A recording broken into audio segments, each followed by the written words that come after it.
할렐루야. 이제 우리 하나님 말씀을 함께 보겠습니다. 마태복음 28장 1절부터 10절까지 말씀입니다. 신약성경 책 52쪽입니다.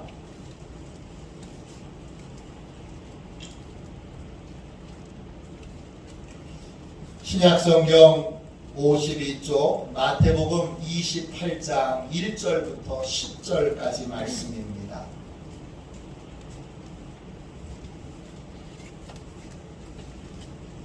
우리 1절부터 10절까지 같은 목소리로 함께 읽도록 하겠습니다. 같이 읽겠습니다.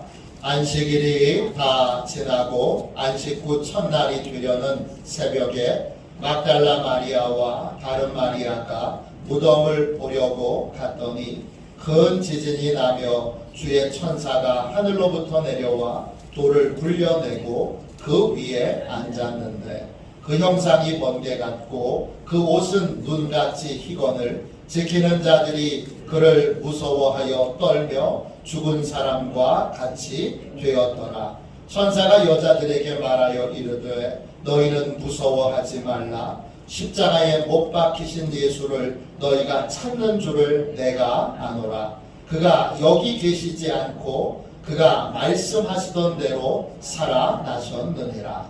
와서 그가 누우셨던 곳을 보라. 또 빨리 가서 그의 제자들에게 이르되 그가 죽은 자 가운데서 살아나셨고 너희보다 먼저 갈릴리로 가시나니 거기서 너희가 배우리라 하라. 보라, 내가 너희에게 일렀느니라 하거늘 그 여자들이 무서움과 큰 기쁨으로 빨리 무덤을 떠나 제자들에게 알리려고 다름질할세.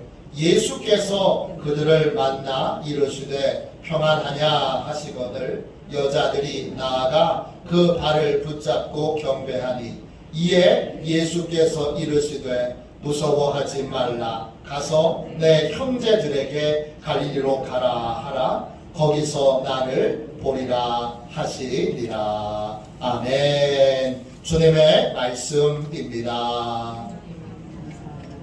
우리 주보에 나와 있는 회개의 기도를 같이 드리도록 하겠습니다.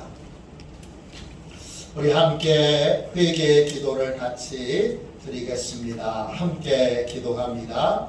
죽음을 이기시고 부활하신 주님, 순종의 삶을 거절하고 내 생각과 경험 안에서 내게 이득이 되는 길만 골라서 걸어가려는 우리의 얄팍하고 계산적인 믿음을 깨트려 주옵소서. 내 생각과 경험 안에서 모든 것을 판단하고 결정하려는 우리의 어리석음도 깨트려 주시고 더 크고 넓으신 주님의 섭리와 계획을 믿고 온전한 순종의 길을 걷게 하옵소서. 주님께 순종하는 것이 승리의 길이고 영광의 길임을 믿고 온전한 순종의 삶을 살게 하옵소서. 예수 그리스도의 이름으로 기도합니다. 아멘. 한 번 더 기도하겠습니다. 진심으로 자기 죄를 회개하고 하나님께로 돌아오는 이들에게 주시는 하나님의 말씀을 들으십시오.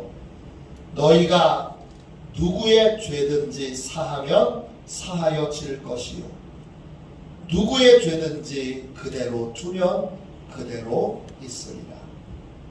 부활의 첫 열매가 되신 주님, 우리 모두에게 새로운 믿음을 주셔서 부활의 주님을 믿고 부활의 주님이 걸어가신 순종의 길을 온전히 따르게 하옵소서.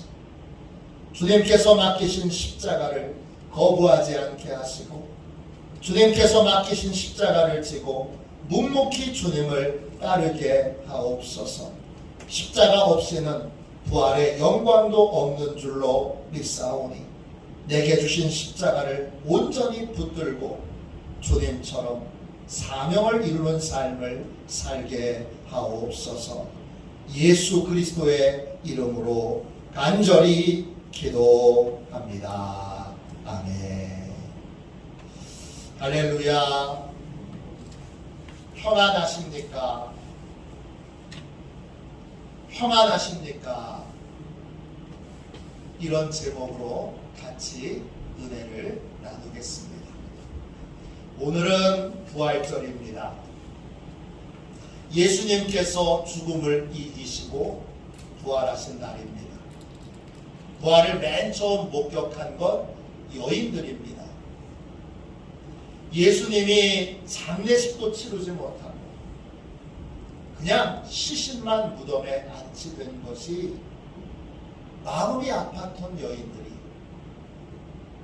조촐하게라도 예수님의 장례식을 치러야 되겠다는 마음으로 향품을 들고 일요일 새벽에 무덤을 가게 됩니다. 마태의 증언에 따르면 무덤에 간 여자는 막달라 마리아와 다른 마리아입니다. 이들이 도착한 무덤은 돌 무덤입니다. 우리는 흙으로 내장된 무덤 형태라며 이 유대인들은 동굴을 파고 그 동굴 안에 시신을 안치하고 동굴 입구를 큰 돌을 막아놓는 것으로 장례를 치르게 됩니다. 그런 형태의 무덤에 두 여자가 도착했을 때 예상치 못한 놀라운 일이 일어나게 됩니다. 그 무덤 근처에 큰 지진이 있고 하늘에서 천사가 내려와 무덤 입구를 막고 있던 큰 돌을 굴려내고 그리고 그 굴려진 돌 위에 천사가 앉아 있습니다. 예상치 못한 놀라운 일에 여인들은 무서워서 벌벌 떨면서 땅에 엎드립니다.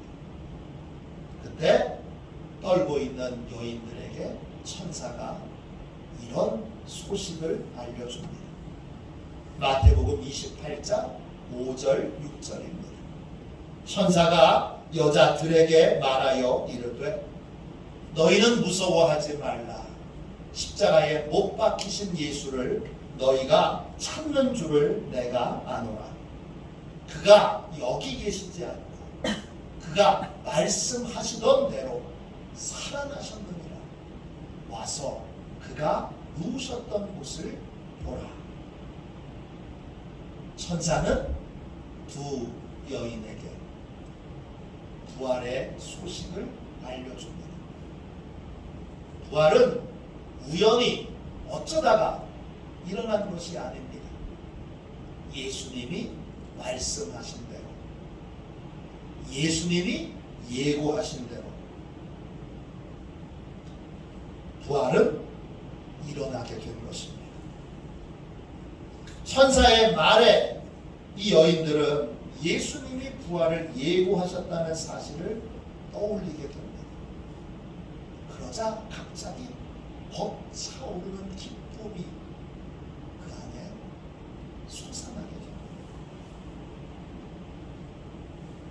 이 여인들은 예수님이 다시 살아나셨다는 큰 기쁨과 한 번도 겪어보지 못한 이 놀랍고 특별한 일이 도대체 뭔가 이렇게 두렵고 무서워하는 마음이 함께 있는 상태에서 부활의 소식을 제자들에게 전하기 위하여 달려갑니다. 8절입니다. 그 여자들이 무서움과 큰 기쁨으로 빨리 무덤을 떠나 제자들에게 알리려고 다름질할세. 이 여인들이 느낀 무서움은 내 경험을 초월한 초월적인 그러한 것을 체험하고 겪을 때 느껴지는 무서움입니다. 헬라어로 포모스입니다. 한 번도 경험해보지 못한 낯선 것을 경험하고 이 낯선 것을 어떻게 받아들여야 될지 몰라서 얼른 빨리 도망치고 싶은 마음이 들 때 쓰는 표현이 이 포보스입니다. 이 여인에게 무서움이 있습니다. 또 이 여인이 예수님이 살아나셨다는 것에 대한 기쁨으로 또 충만합니다. 이 여인이 느낀 기쁨은 헬라어로 차라입니다. 큰 소리로 환호성을 지르는 것입니다. 너무 기뻐서 소리를 지르고 환호하는 기쁨, 그것이 바로 큰 기쁨입니다. 예수님의 죽음으로 예수님에 대한 모든 소망이 다 끝난 줄 알았는데 죽음이 끝이 아니고 죽음을 넘어서 부활의 영광이 기다리고 있습니다. 부활의 영광이 기다리고 있다는 걸 알고 체험하게 된 여인들은 주님을 다시 만나게 될 것을 기쁩니다. 다시 주님의 인도함을 받을 수 있다는 그러한 기쁨과 또 주님의 능력을 다시 체험할 수 있다는 기쁨이 교차된 커다란 기쁨을 제자들을 향하여 달려가고 있습니다. 제자들을 향해서 달려가던 두 여인이 한참을 달려가다가 한 분을 만나게 됩니다. 그분은 예수님이셨습니다. 부활하신 그 예수님을 두 여인이 만나게 됩니다. 예수님은 두 여인에게 이렇게 물으십니다. 9절 말씀 보세요. 예수께서 그들을 만나 이르시되 평안하냐 하시거늘 여자들이 나아가 그 발을 붙잡고 경배하니 예수님이 두 여인에게 평안하냐 이렇게 물으십니다. 이 평안하냐라는 말은 유대인들의 대표적인 인사말인데 원래는 히브리어로는 샬롬이고 헬라어로는 에이레네입니다. 우리가 안녕하세요라고 하는 인사와 같은 부분도 있고 좀 다른 부분도 있습니다. 평안하냐 이 말은 너 마음이 평안하냐 걱정과 염려가 없느냐 이런 인사가 아닙니다. 평소에 샬롬이나 에이레네가 아니라 다른 단어를 쓰고 있습니다. 헬라어로 평안하냐 물으신 예수님의 물음은 헬라어로 차이로입니다. 뜻은 평안하냐라는 것보다는 환호성을 지르는 기쁨, 너무나 기뻐서 소리를 지르고 환호하는 것을 말합니다. 예수님의 질문은 우리말 번역과는 상당히 차이가 있습니다. 예수님의 질문을 헬라어 원어로 번역하면 이것입니다. 내가 부활하니까 기쁘냐? 부활을 만나서 기쁘냐? 이것입니다. 오늘 부활하신 주님이 부활절 예배를 드리는 여러분에게도 동일하게 물으십니다. 예수님의 부활을 만나서 여러분 기쁘십니까? 부활을 만나서 여러분 환호성을 지를 만큼 그렇게 기쁘고 신이 나십니까? 환호성을 지를 만큼 부활을 만나서 행복하십니까? 여러분 어떠십니까? 제 부끄러운 고백을 하겠습니다. 저는 신학대학을 졸업하고 군복무 후에 1997년 2월에 충청북도 충주시 신리면 방주교회로 첫 목회를 나갔습니다. 그해 4월 부활절 예배를 새벽에 새벽 기도로 부활절날 새벽 기도를 드리기 위해 예배당에 갔다가 깜짝 놀랐습니다. 교인들 모두가 다 하얀색 한복을 입고 오셨습니다. 그리고 손에는 다 초를 들고 계세요. 제가 내일 새벽에 부활절 특별 새벽 기도를 드릴 테니까 여러분 그렇게 옷 입고 오세요. 제가 광고한 적이 없어요. 자발적으로 그렇게 옷을 입고 오신 겁니다. 그래서 약간 당황스러웠지만 촛불을 켜게 하고 불을 끄고 이거는 부활절 새벽 예배를 드렸습니다. 예배를 인도하고 있는데 갑자기 성령님이 저한테 물어보셨어요. 너 기쁘냐? 너 기쁘냐? 너 내가 부활해서 기쁘냐? 진짜 기쁘냐? 근데 교인들은 하얀 한복을 입고 오셔서 그 부활의 기쁨을 감동적으로 그렇게 느끼며 새벽 예배를 드리고 계십니다.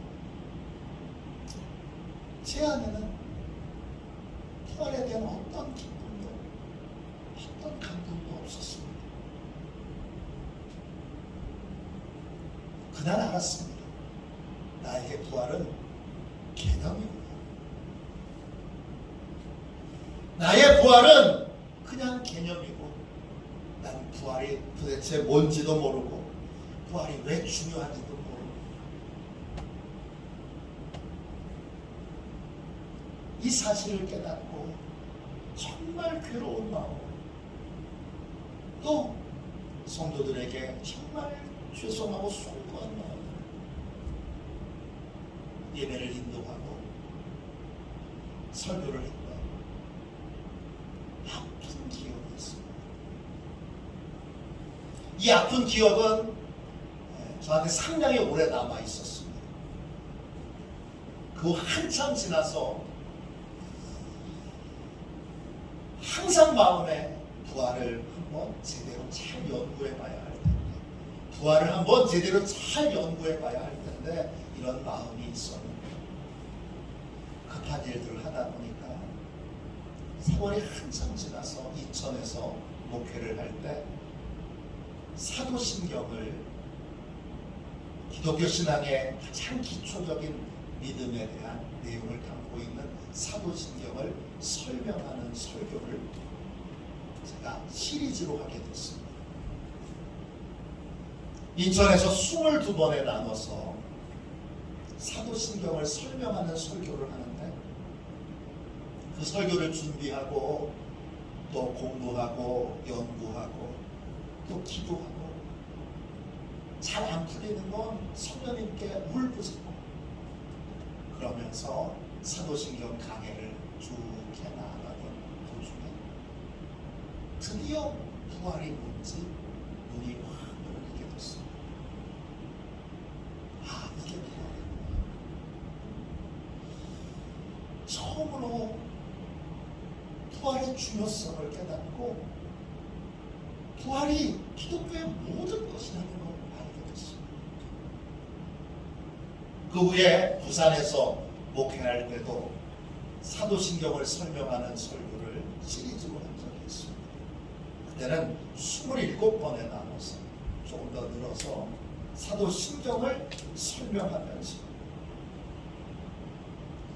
기독교의 핵심일 뿐만 아니라 초대교회 성도들의 핵심이고 사자밥이 돼서도 온갖 핍박과 또 조롱 속에서도 믿음을 포기하지 않았던 핵심이 부활신앙이구나, 부활에 대한 믿음이구나 라고 하는 걸 알게 됐습니다. 그래서 그 이후부터는 이렇게 단언해서 말하게 됐습니다. 부활을 믿지 않는 것, 기독교 신앙을 믿지 않는 것입니다. 여러분 어떻습니까? 이 새벽에, 이 아침에 부활절 예배를 드리고 있는 거예요. 너무나 기쁘고 너무나 행복하십니까? 도대체 부활이 뭔데? 왜 예수님의 부활이 기독교의 핵심이고 기독교의 본질입니까? 예수님의 부활을 왜 기뻐해야 합니까? 예수님의 부활이 도대체 나하고 무슨 상관이 있는가? 내가 예수님의 부활을 그렇게 기뻐해야 합니다. 부활은 무엇입니까? 정말 많은 내용을 설명할 수 있지만 오늘은 간단하게 두 가지만 말씀을 나누려고 합니다. 부활이 뭡니까? 부활은 다시 죽지 않는 것입니다. 성경에 보면 죽었던 나사로가 예수님보다 하루 더 나흘 만에 다시 살아납니다. 이거 부활입니까? 요즘은 의료 시설이 병원마다 잘 돼 있어서 인사 체험을 하는 사람이 많아졌습니다. 심정지가 딱 돼서 천국과 지옥을 경험하고 그 다음에 전기 충격기로 다시 살려내는 경우들이 많습니다. 그분들도 명백하게 죽었다가 다시 살아난 겁니다. 그것도 부활입니까?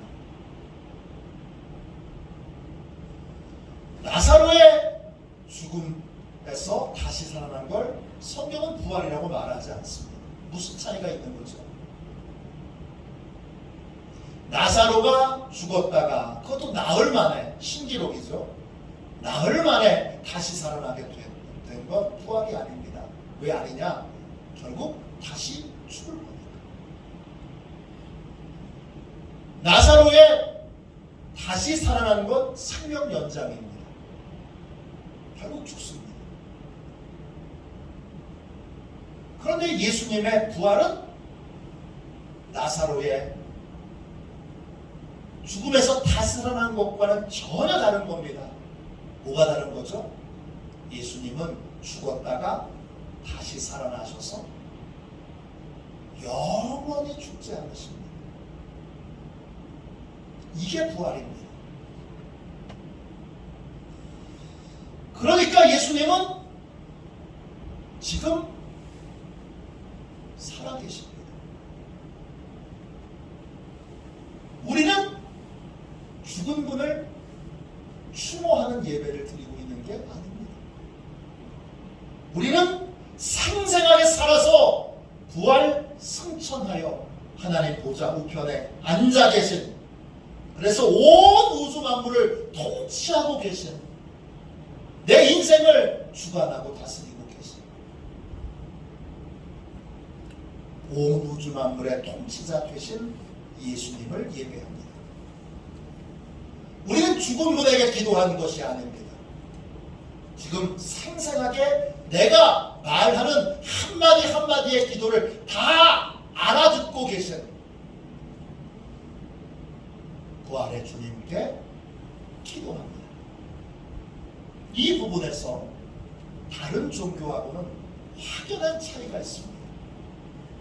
세계적인 종교 대부분은 종교의 창시자의 무덤을 귀한 성지로 그렇게 삼습니다. 유대교는 아브라함의 무덤이 있는 헤브론을 성지로 만들어서 수많은 사람들이 순례를 합니다. 인도에 있는 부처님의 무덤에는 수천 명의 순례자들이 매년 찾아가서 참배합니다. 이슬람교의 창시자 무하마드의 무덤인 메디나는 매년 수백만 명의 순례자들이 찾아옵니다. 얼마나 많이 찾아오는지 순례를 돌다가 밝혀주는 사고들이 자주 일어납니다. 그런데 초기부터 기독교인 중에서 예수님의 무덤을 찾아가는 사람은 한 사람도 없습니다. 왜 그렇습니까? 예수님께서 부활하셔서 지금 생생하게 살아계시기 때문입니다. 꼭 그런 건 아닌데 천주교의 십자가와 기독교의 십자가를 이렇게 구분하는 분도 있습니다. 이렇게 설명하면 천주교에서 항의할 수도 있는데, 천주교의 십자가는 예수님이 매달려 계십니다. 기독교의 십자가는 예수님이 안 계세요. 왜 안 계시죠? 예수님이 부활하신 겁니다. 우리의 십자가는 부활의 십자가입니다. 지금 예수님은 생생하게 살아계셔서 우리의 예배를 받으시고 우리의 기도를 들으시고 생생하게 우리의 인생을 돕고 계십니다. 여러분은 살아계신 분을 예배하고 살아계신 분께 기도를 드리는, 우리는 살아계신 주님을 믿는 사람들입니다. 할렐루야. 16대 미국 대통령 링컨은 수많은 실패를 겪은 사람입니다. 22살 때 사업에 도전했는데 실패했습니다. 23살 때 주의회 선거에 출마했는데 낙선합니다. 24살 때 다시 사업에 도전했는데 역시 실패하여 17년 동안이나 빚을 갚습니다. 27살 때 신경쇠약과 정신분열증에 시달립니다. 29살 때 의회 의장직에 출마를 했지만 또 낙선합니다. 31살 때 대통령 선거위원회 나섰는데 역시 낙선합니다. 34살 때 국회의원에 출마했는데 또 낙선합니다. 37살 때 국회의원에 당선됐으나 39살 때 또 낙선됩니다. 링컨의 인생은 실패입니다. 친구들은 링컨을 보며 이렇게 염려했습니다. 저러다가 링컨이 자살하는 거 아닌가. 실제 링컨은 깊은 절망에 빠져 있었습니다. 당시 일기에는 이렇게 자신의 심정을 고백합니다. 나는 지금 이 세상에서 가장 비참한 인생을 살고 있다. 나는 재기할 수 없을 것 같다.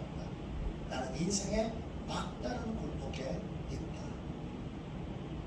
그러다가 그는 어머니의 유언대로 매일 성경을 읽는 습관이 있는데 성경을 읽다가 그 성경 속에서 부활의 주님을 만나게 됩니다.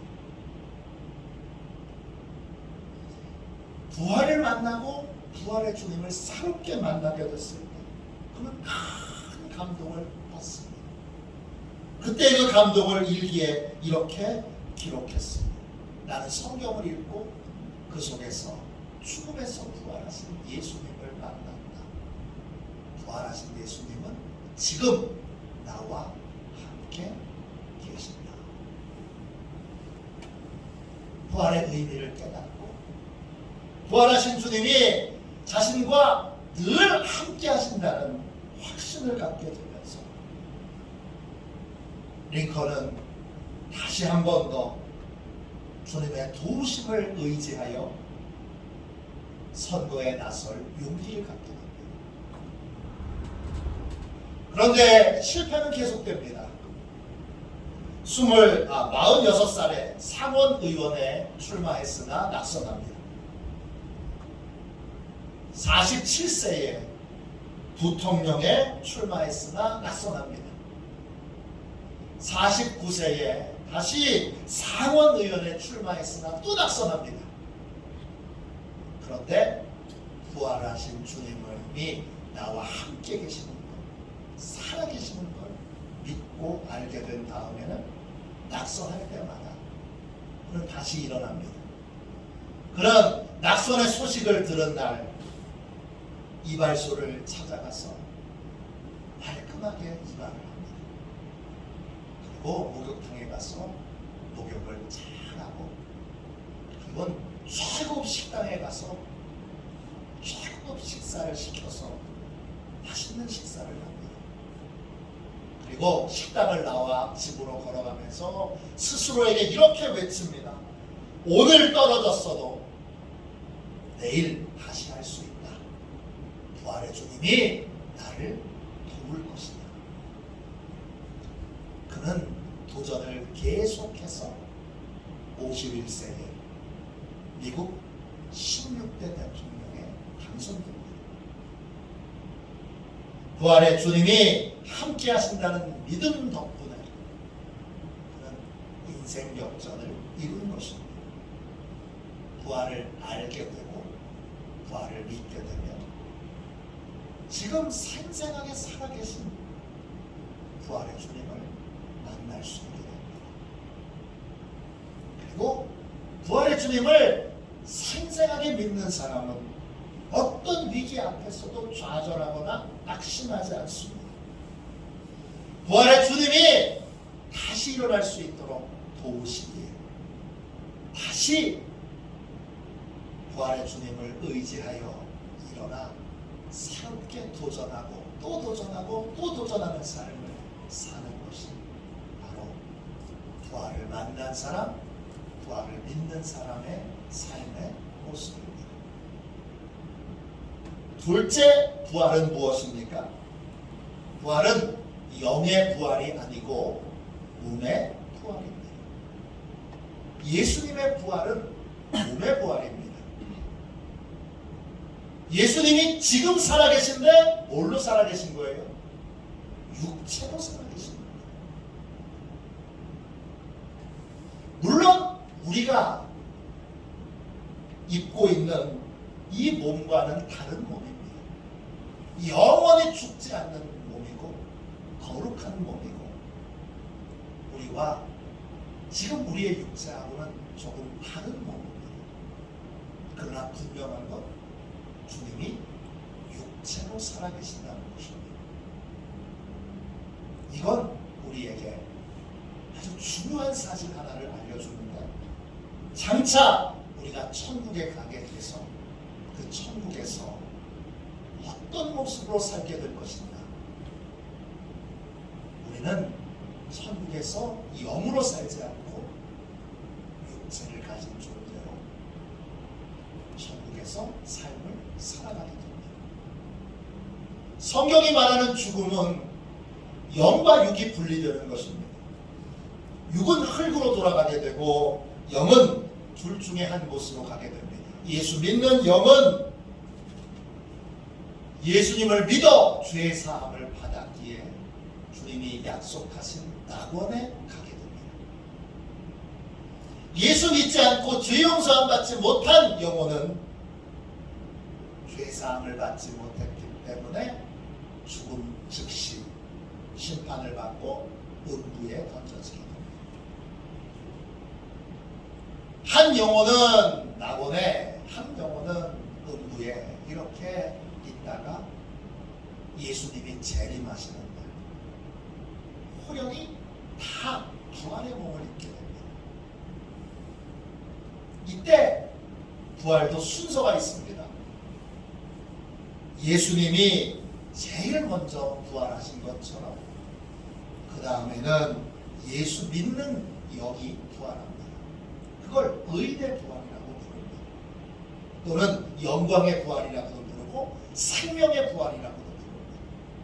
그 후에 믿지 않는 영이, 예수 믿지 않고 죄사함 받지 못했던 영들이, 음부에 있던 영들이 부활하게 됩니다. 이걸 악인의 부활, 심판의 부활, 이렇게 부릅니다.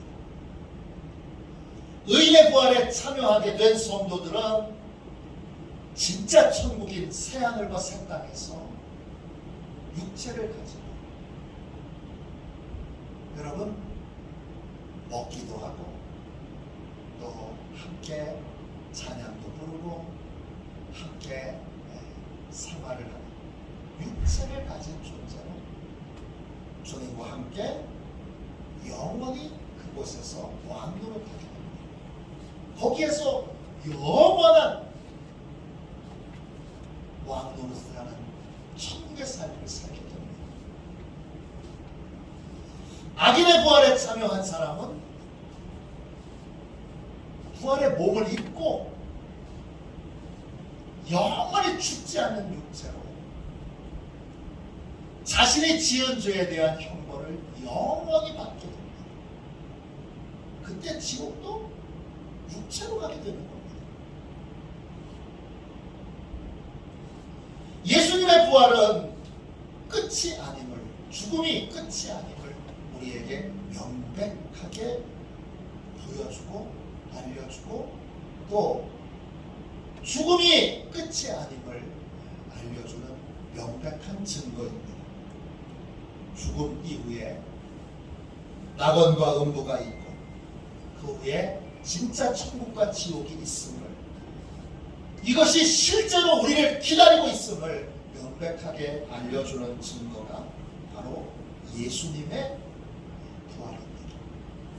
그러므로 예수님의 부활을 믿고 예수님의 부활을 확신하게 되면 천국에 대한 믿음과 소망을 갖고 삶을 살아가게 됩니다. 우리 인생은 여러분 의인의 부활이 결론이 되어야 합니다. 그게 잘 사는 겁니다. 이 땅에서 아무리 성공했다고 해도 인기가 있었다고 해도 권력을 가졌다고 해도 악인의 부활에 참여하게 되면 그런 영원한 지옥에서 영원히 죽지 않는 몸으로, 차라리 죽을 수만 있으면 은총이죠.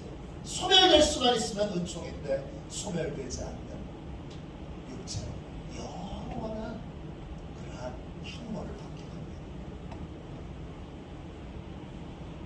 그게 여러분 얼마나 끔찍한 일입니까?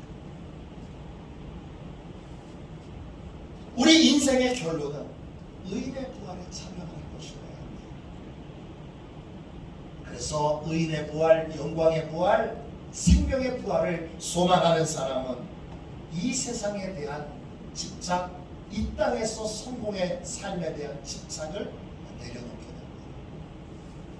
한 아이가 100원짜리 동전의 위력을 알게 됐습니다. 100원을 가지고 문방구에 가면 간단하고 아주 단순하지만 게임을 할 수 있습니다. 그래서 100원의 위력을 알게 된 이 아이는 아빠를 만날 때마다 얘기합니다. 아빠, 100원만. 100원만. 어느 날 아빠가 100원짜리가 없어서 500원짜리를 그 아이한테 줬습니다. 근데 평소에 받던 것보다 좀 크고 그러니까 이 아이가 버려버립니다. 그리고 다시 말합니다. 아빠, 100원만. 그러다가 어느 날 친구들을 통해서 500원의 위력을 알게 됐습니다.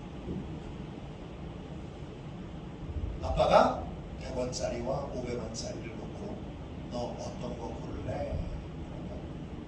500원짜리의 위력을 알게 된 아이는 주저하지 않고 500원짜리를 고르게 됩니다.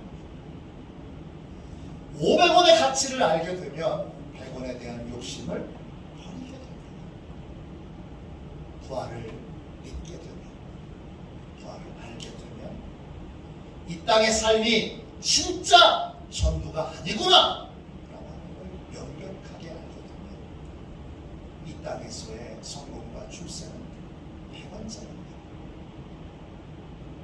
100원짜리 같은 세상의 성공과 출세에 더는 미련과 욕심을 품지 않게 됩니다. 박해가 극심했던 초대교회 성도들은 간절한 소망으로 의인의 부활에 참여하기를 원했습니다. 말씀드린 대로 의인의 부활은 부활의 순서부터 다릅니다. 고린도전서 15장 23절 24절입니다. 그러나 각각 자기 차례대로 되리니 먼저는 첫 열매인 그리스도요, 그 다음에는 그가 강림하실 때에 그리스도에게 속한 자요, 그 후에는 마지막이니 그가 모든 통치와 모든 권세와 능력을 멸하시고 나라를 아버지 하나님께 바칠 때라. 부활은 순서가 있습니다. 그러니까 헷갈릴 수가 없어요.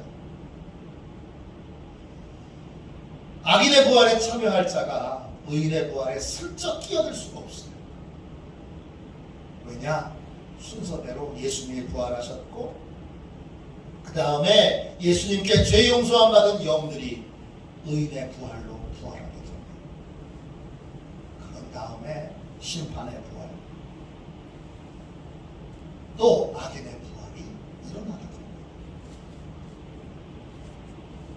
섞일 수도 없고 하나님이 야, 악인의 부활이 너무 끔찍하니까 너 의인의 부활에 참여해, 그리고 봐주실 수도 없습니다.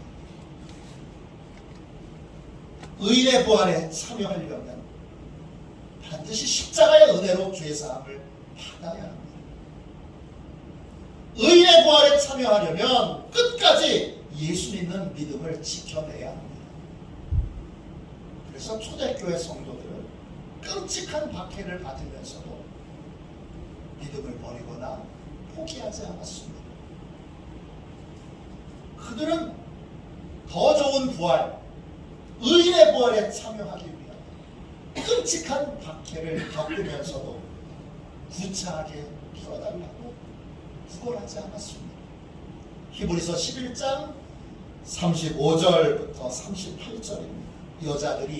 여자들은 자기의 죽은 자들을 부활로 받아들이기도 하며 또 어떤 이들은 더 좋은 부활을 얻고자 하여, 한 번만 더 읽을게요. 더 좋은 부활을 얻고자 하여 심한 고문을 받되 무차히 풀려나기를 원하지 아니하였으며, 또 어떤 이들은 조롱과 채찍질 뿐 아니라 결박과 옥에 갇히는 시련도 받았으며 돌로 치는 것과 톱으로 파는 것과 시험과 칼로 죽임을 당하고 양과 염소의 가죽을 입고 유리하여 궁핍과 환난과 학대를 받았으니 이런 사람은 세상이 감당하지 못하느니라. 그들이 광야와 산과 동굴과 토굴에 유리하였느니라. 초대교회 성도들은 의인의 부활을 사모하던 분들이고 확고한 부활신앙을 가졌던 분들입니다. 이들은 세상이 감당할 수가 없어요. 이들은 고문을 해도, 채찍질을 해도, 조롱을 해도, 또 결박하여 옥에 파도도 믿음을 포기하지 않아요.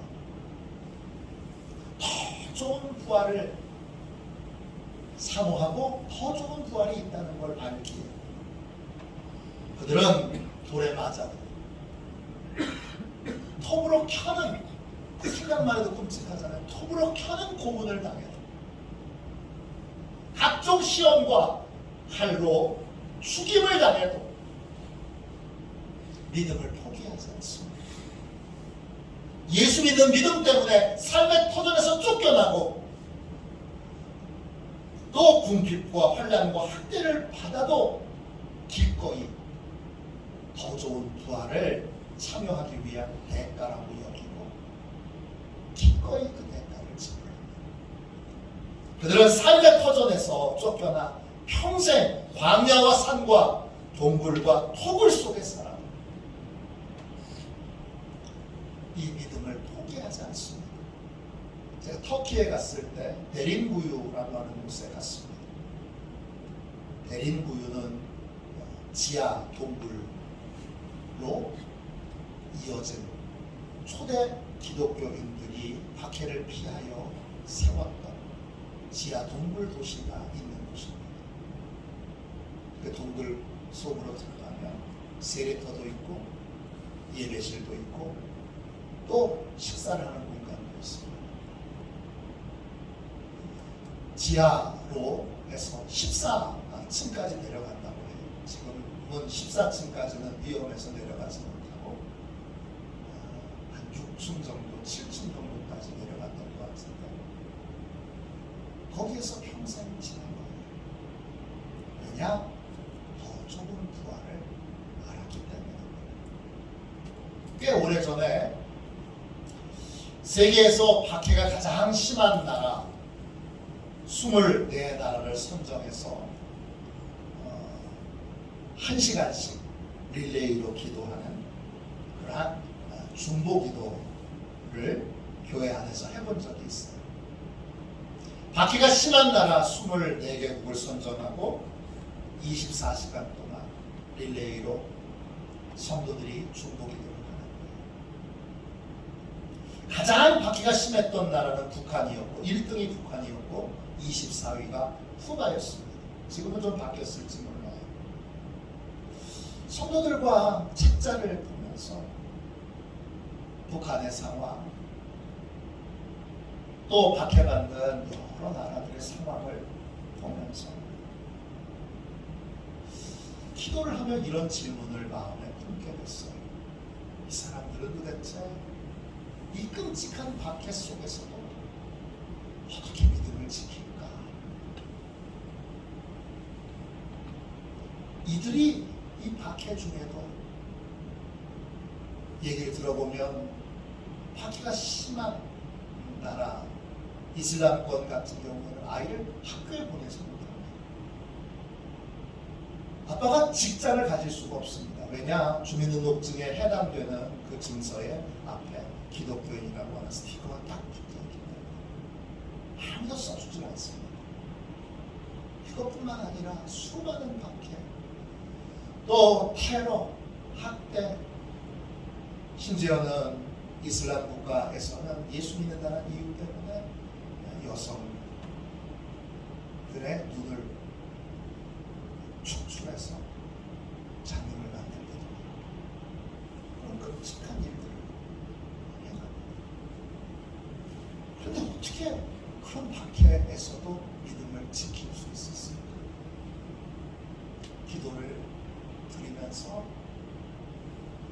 때때로는 그런 안타까운 소식 때문에 울면서 기도하면서 계속 기도할 때 성령님이 제게 하나의 답을 주셨어요.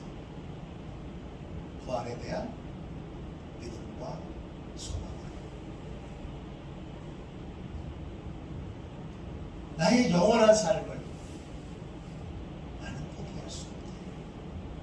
부활에 대한 믿음과 소망을. 우리가 믿음을 지키지 못한다면 이유는 딱 하나입니다. 부활의 소망을 잃어버린 겁니다. 우리가 믿음을 지킨다면 그건 딱 하나입니다.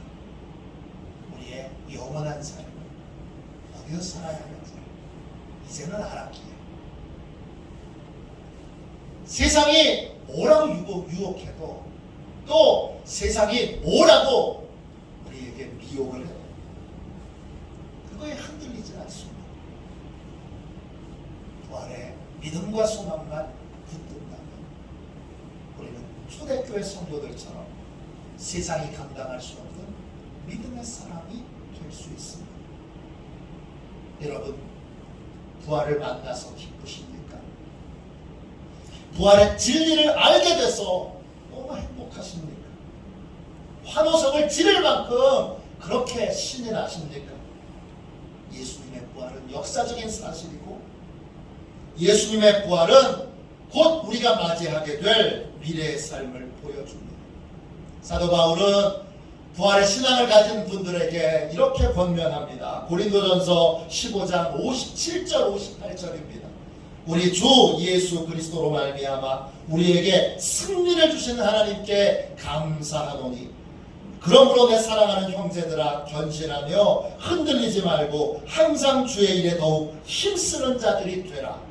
이는 너희 수고가 주 안에서 헛되지 않은 줄 알리라. 영광의 부활을 믿고 예수님과 함께 십자가의 길을 걷는 사람은 반드시 영광의 부활에 참여하게 될 것입니다. 부활을 믿고 흔들리지 않는 믿음으로 힘써 주님이 맡기신 일에 더욱 충성하는 저와 여러분이 되시기를 주님의 이름으로 축원합니다. 이 시간 우리 함께 찬송가 171장 1절만 찬양하고 뜨겁게 부활에 대한 믿음과 소망으로 승리하는 삶을 살게 해달라고 뜨겁게 기도하겠습니다.